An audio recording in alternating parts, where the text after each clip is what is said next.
Good morning. It's good to see you all this morning. So, in thinking about today's lesson, I wonder if there's ever been a time in your life when you wish you could roll the clock back and do something over again. Maybe if I could just go back to the day that I did this, I wished I hadn't done that. I'd like to go back there and do that one over. Or maybe someone's gone that you would like to go back and say something to them. One last time. If I had just one last time to communicate something to someone that is no longer with us. That kind of is a sobering thought, but it's something that a lot of us have dealt with, and some of us will yet deal with that. Good reminder, I wasn't planning on this, but just as a reminder, don't take for granted that you're going to have tomorrow with someone. And be able to express to other people how much you love them, how much you appreciate them, the things that they do that you love, and the things that you would like to share with them, because we just don't know what tomorrow will bring. That free of charge, not even part of the sermon here. But in thinking about this, if you look at the story that we're reading from in Luke chapter 7 this morning, it's a story about a woman. Now, this woman is not just any woman. She's a Jewish woman, someone who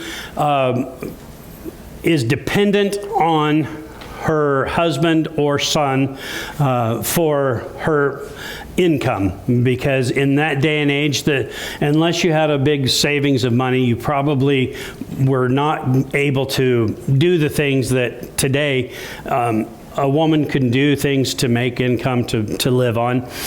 We have life insurance policies. We have all kinds of good things that help us today. But in this day and age that we're referring to, this woman would have been completely dependent on someone else making her income. More than likely, she would be desolate without that. We learn that she is a widow already, so she no longer has a husband. But she does have a son. But this son dies. And as she is leaving town, they are carrying him on sort of a stretcher. They call it sometimes a coffin. There's another name for it that I can't even pronounce. But basically it's an open coffin or a stretcher and her son, who she would be dependent upon, is laying on that stretcher. And the tradition is that the family would walk before the casket, lead the way, along with some of the mourners. Then there would be the mass majority of the mourners still following behind. As she's walking along, as she's traveling a strange man comes up to her and tells her to stop weeping, stop crying. Now let's read it. Luke chapter 7, starting with verse 11.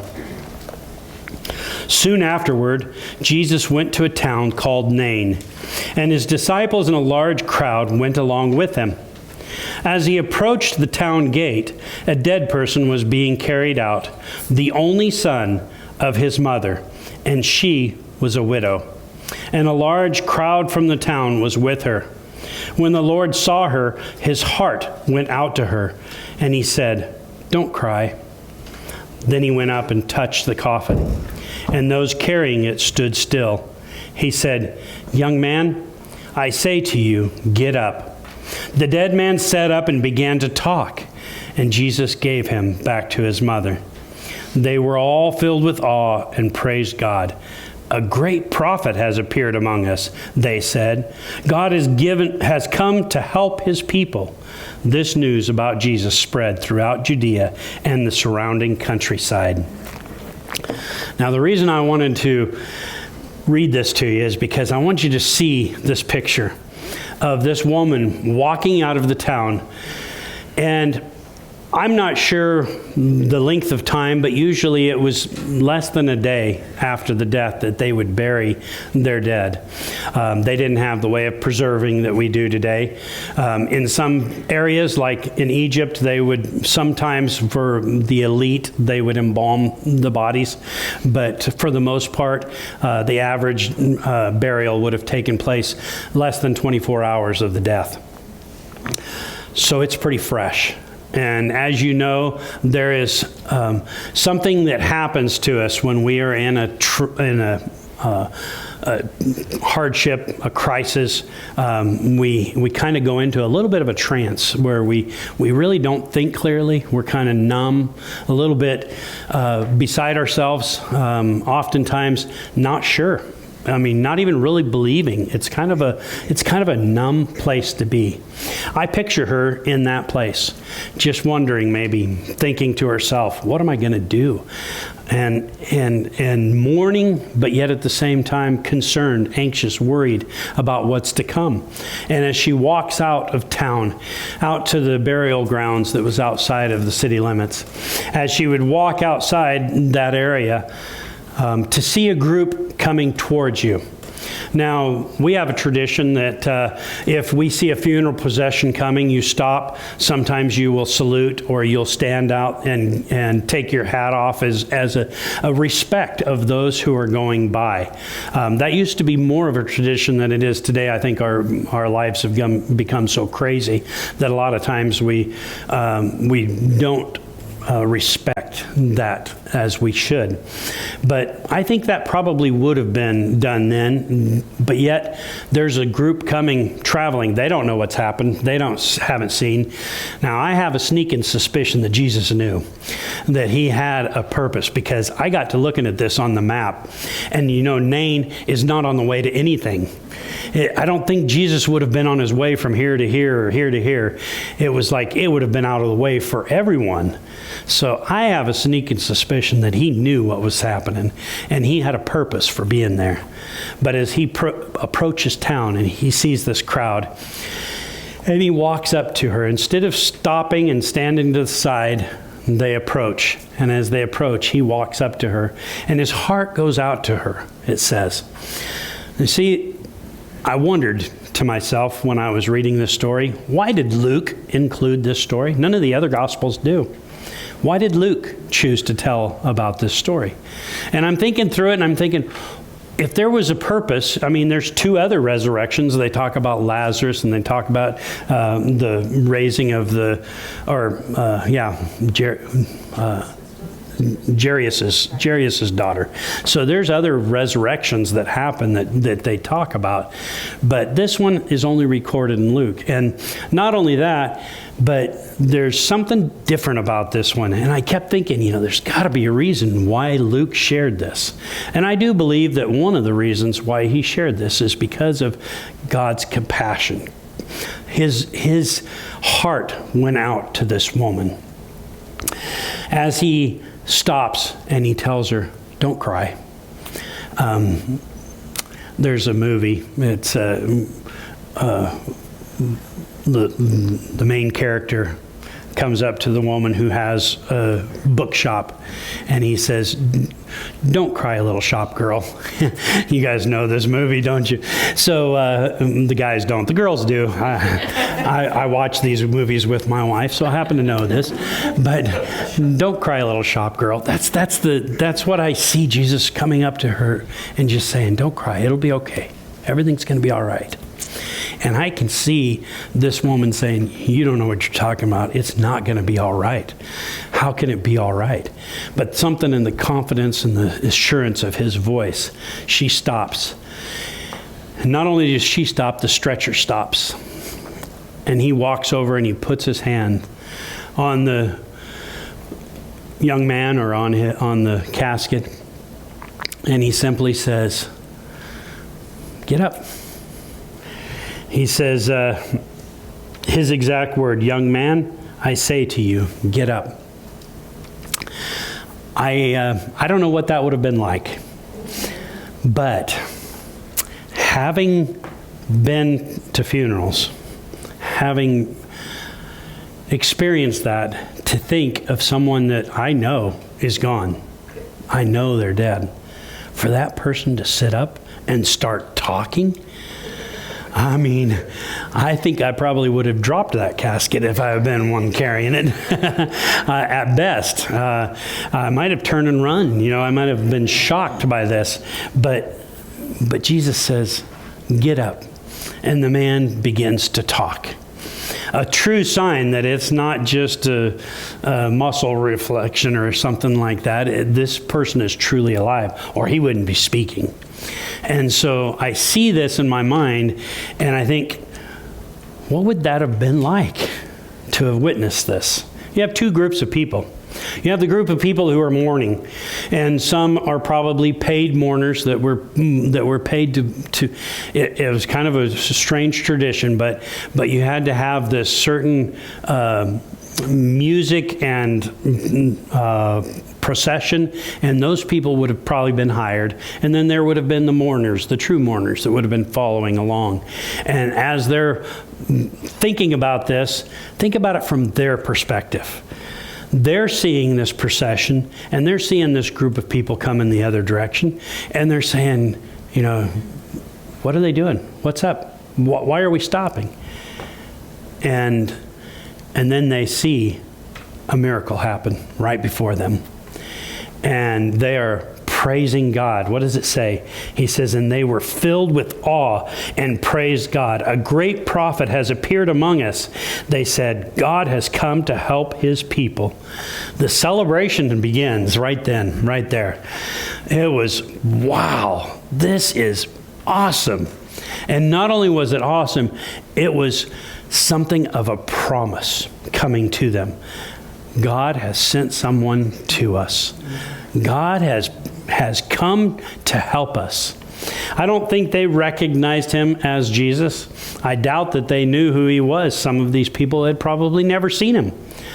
But now they know who he is. But now, as we think about it from the other group, there's a group of followers with Jesus. They've seen some miracles. They've seen some pretty cool things. They've seen people who were about to die healed. Some of them may have been there when Jesus had performed a miracle of someone raising from the dead. They may have been there the day Lazarus was raised from the dead. But all of these things that happen, they have seen these miracles. Some of these people have been with Jesus from the beginning. Some of his disciples are there. And as they walk up to this procession, I can imagine them, if I was with them, I would have been saying, "Jesus, shouldn't we stop? Shouldn't we get out of the way? Shouldn't we stand over here?" But Jesus just continues proceeding. And they might have been a little bit uncomfortable with this, but they follow Jesus because they've been with him long enough. And so as they are walking up to this woman, and Jesus reaches out to her and touches her or calls to her and says, "Stop crying," they know, something's about to happen. They've seen these things, so they're ready for this. But again, they see this miracle happen, and no matter how many times you see it, it's got to be amazing to see someone from the dead raised. Someone who needed healing healed, and they see this. So from the perspective of the disciples or the followers, the crowd that was following him, they are excited about what they're seeing as well.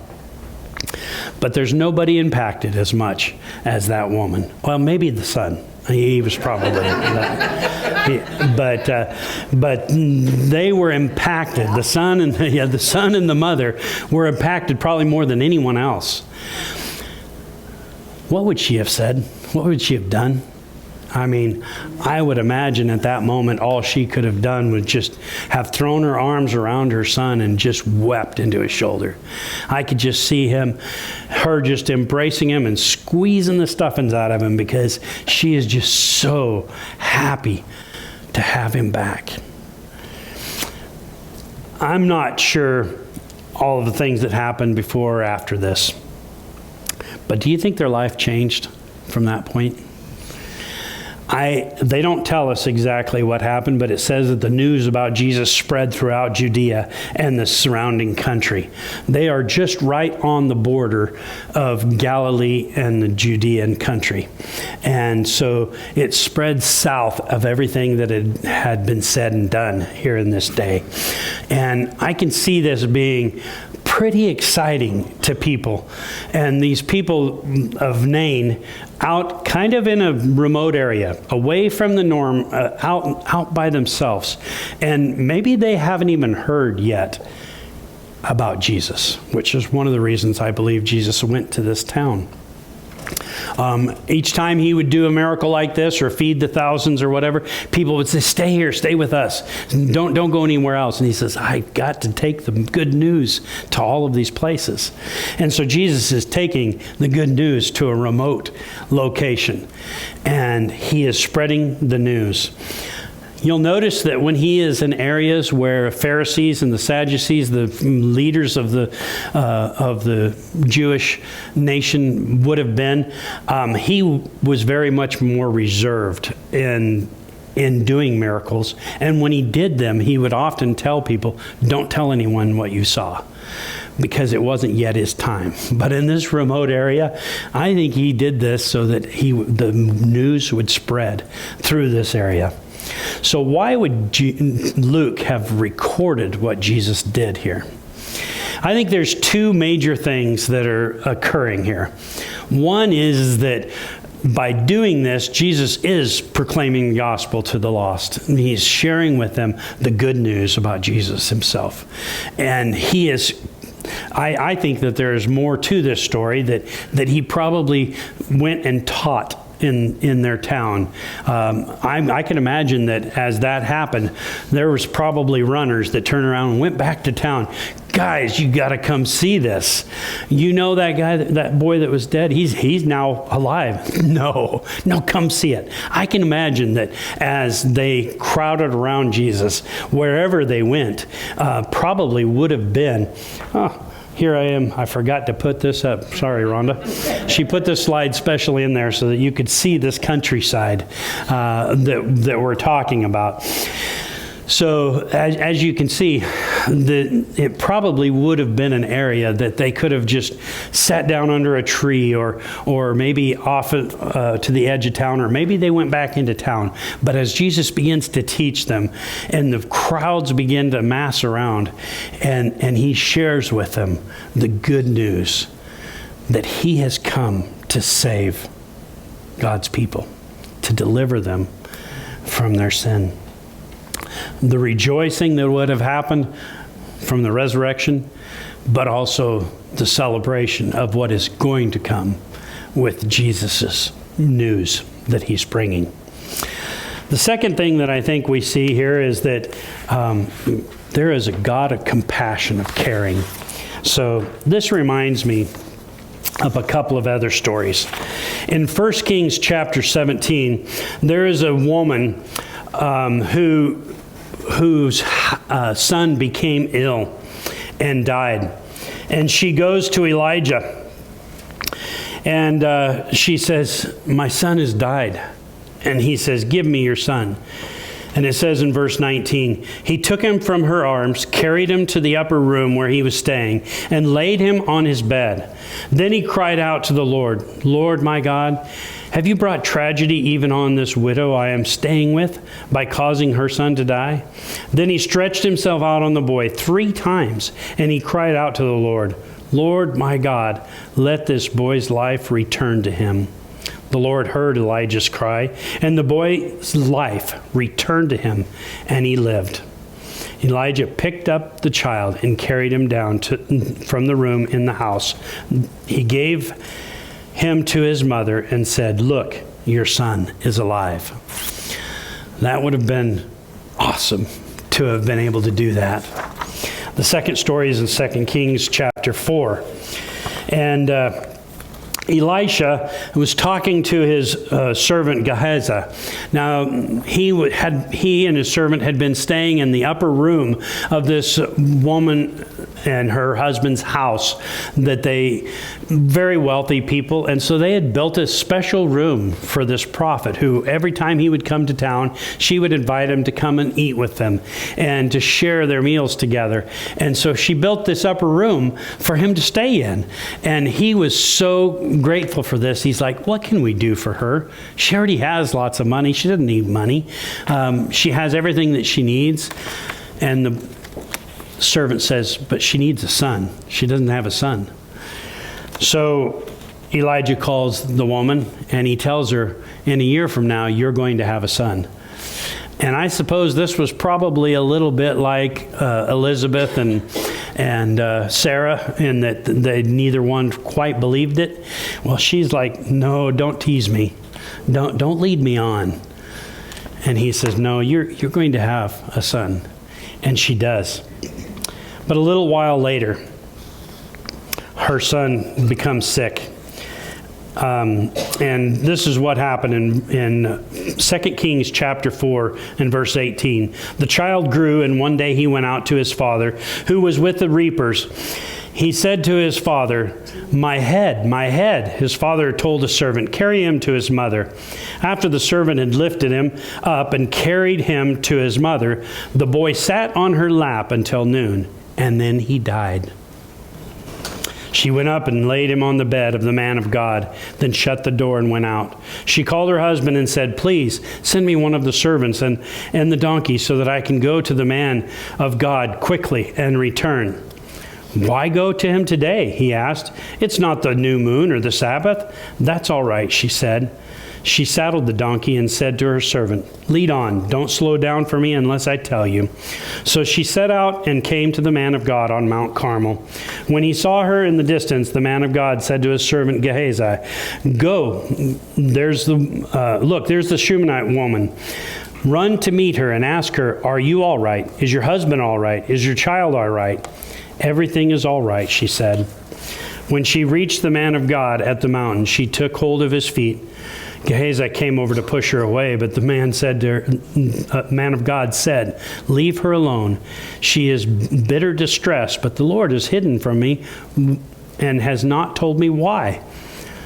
Did I ask you for a son, my Lord? She said. Didn't I tell you, don't raise my hopes? Elisha said to Gehazi, tuck your cloak in and into your belt. Take the staff in your hand and run. Don't greet anyone you meet. And if anyone greets you, do not answer. Lay my staff on the boy's face. But the child's mother said, as surely as the Lord lives and as you live, I will not leave you. So he got up and followed her. Gehazi went on ahead and laid the staff on the boy's face, but there was no sound or response. So Gehazi went back to meet Elisha and told him, the boy has not awakened. When Elisha reached the house, there was a boy lying dead on his couch. He went in, shut the door on the two of them, and prayed to the Lord. Then he got on the bed and lay on the boy mouth to mouth, eyes to eyes, hands to hands. As he stretched himself out on him, the boy's body grew warm. Elisha turned away, walked back and forth in the room, and then he got on the bed and stretched out once more. The boy sneezed 7 times and opened his eyes. And Elisha summoned Gehazi and said, call the Shunammite. And he did. When she came in, he said, take your son. She came in, fell at his feet, and bowed to the ground. Then she took her son and went out. These two stories, much like the one we just read in Luke, talk about the mourning of a woman who has lost their only son. The feelings of loss, but yet the feelings of restoration and the joy that followed that. And you get this picture of is God a loving, caring God? Yeah, he is. Then there's this question of, well, why did he let him die in the first place? So this question came to my mind when I was thinking about why would Luke have recorded this? Could it be that sometimes things happen so that God can show us something that maybe we hadn't seen before? To understand something that maybe we didn't know before? I believe that God cares. He loves He loves each one of us, and He wants what's best for us. Without death, we would have a different world. Before the sin in the garden, that's what it was. There was no death. There was no dying. There was no deterioration. Adam lived to be 900 and some years old, and his back didn't hurt like mine does. His joints didn't ache like mine do. I think he probably didn't feel the way that we feel, but we do. Because of sin, we live in a fallen world. We live in a world where people do die, and there is sickness. But God still cares, and He still loves us. And I believe this story was recorded to help us see that, to see that God cares, and He knows what's going on. He hears our hearts. As we look at all of this and we see Jesus once again reaching out, caring for the hearts of those there, using this as an opportunity to share the good news about His resurrection that will affect each and every one of us. So I don't know the conversation that He had with these people, but it said that they went and spread the news about Jesus everywhere. So I believe He shared with them what was His purpose in coming, that He had come to save the lost. He had come to heal the brokenhearted. And in seeing this in this story is another way of getting a little bit of a feeling of who Jesus was and what He did for us and what His desire was for us. As we see, the two things that they said was, a great prophet has appeared among us. They saw Jesus as a prophet. They didn't know who He was yet, but as they learned, He was more than a prophet. He was the king. He was the deliverer. He was the priest. He was the sacrifice. He was all things to us. But the second thing that they said is, God has come to help His people. I don't think they realized what they're saying there, but they said it exactly right. God has come, Jesus has come to save us, to deliver us. What about us? How about you and me? How does this story apply to us, and what difference does it make? Why would Luke have put this in there for you and I to read? I believe it communicates the same two things, that God is a loving God and He cares about each one of us. And He has sent His Son to deliver us, to raise us from the dead. We talk about baptism and what baptism is. It says that it is a burial, that we die to ourselves, we live for Christ, that we are buried with Him so that we can raise and walk a new life. That when we are baptized, we are forgiven of our sins and given a new life in Him. We see all of these things, what it is and what it's about. But sometimes I don't really think we grasp the whole picture of it. The whole picture is that in His death, burial, and resurrection, we can see that as we die to ourselves, stop living for Kurt and what I want, what I desire, and start living for Jesus Christ. When I get to the point where I say, I'm no longer going to desire my own will, I'm going to desire what God's will is for me. And whenever I'm willing to be buried with Him in baptism, when I begin that new life with Him, I'm saying, I'm shedding that old. Now I am identifying as Jesus. I am, this identity crisis that we're having. I'm going to join this group because now I identify as Jesus Christ, not as the one that is the deliverer, but as the one that has been delivered. Because now I stand before God with the clothes, with the righteousness of Jesus Himself. Not because of anything I've done, not because of anything I am or have done, but because of His grace and His mercy. And I look at all of this and I put it all together, and I see that there is a loving God who gave us an opportunity to be with Him, to have the same things that He has. this woman and this young man, her son, who is restored to life, what was that rejoicing like? That would have been something awesome. But you know what? When we die to ourselves and are raised again to walk a new life, that is even more to rejoice, because we are walking a new life that leads to eternity. It is a communion with God. It is a walk with the Savior. And we get that. We have that benefit. The rejoicing that this woman experienced, having that renewal with her son, can you imagine that was God? That God is watching us and He wants us to come to know Him, to have that relationship with Him. And when we die to ourselves and live to Him, can you imagine that celebration that God has for us? How much joy that brings to Him to know that we are giving our lives to Him. Restored to Him, because when sin separates us from Him, we don't have that relationship that God desires to have with us. Some of the songs that we've been singing this morning have been talking about that very thing. That it's sin that separates us from God. But the words of life that we have because of Jesus Christ gives us that hope of resurrection. And that's not a, I hope it happens. That is a promise that we get to look forward to.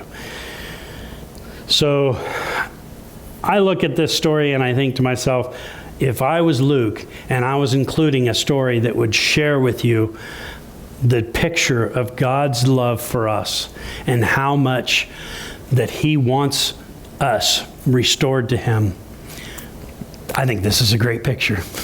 I think it's a beautiful parallel of what God has done for us by sending His Son to die for us.